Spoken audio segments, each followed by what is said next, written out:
Our Computex 2018 coverage is brought to you by Seasonic and ASRock. Check them out in the links below.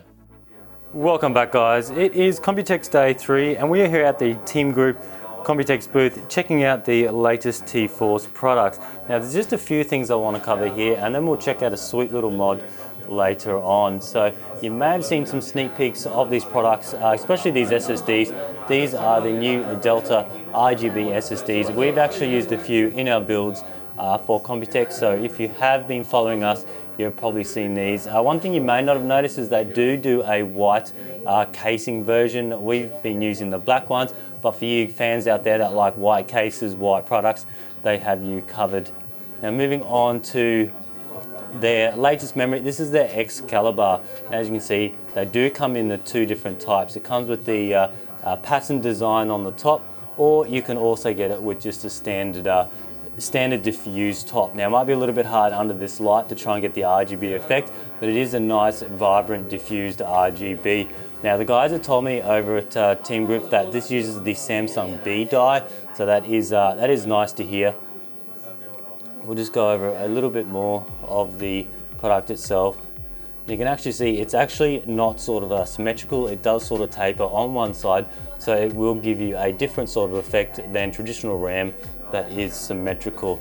Now we'll move over to one of the builds here. If you checked out our ASRock Computex, you would have seen my buddy Mike did a Tai Chi build over there, and now he's done this crazy Excalibur sword type of build over here. Now this thing just looks really cool.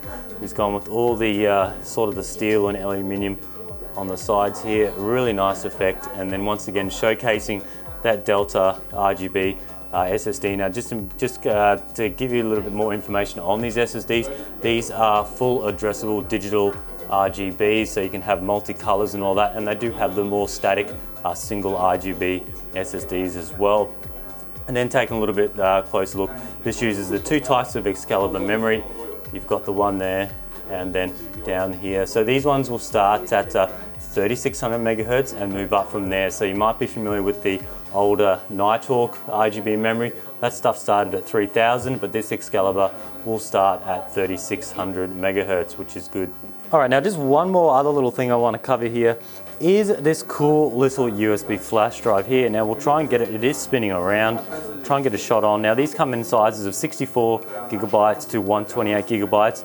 Now these are sort of a multi-tool little unit. It is a bottle opener, it's also a ruler, and it's also a bit of a knife as well. Now the guys also won a D&I award for this just because it's something a little bit different, and you can actually see the bottle there. So if you're out partying and you're a bit of a geek, those two things may not sort of match, but yeah, if you are out, you can definitely use this to open up your bottles. Now just taking a look over here, one last thing I do want to look at. We're all familiar with the T-Force Nighthawk RGB memory. They released them in the black and the white. Now they've come out with a Legend Edition, which is sort of has a silver casing. It's very vibrant and very bright. So you guys who like your chrome builds and all that, this will go very nicely. And then over to the left here, we've got the Extreme. Now this is their high performance memory. This goes all the way up to 4500 megahertz over here. So there's no RGB, just very clean looking memory. But yeah, that's pretty much it from the Team Group Computex booth. Stay tuned for more videos coming up.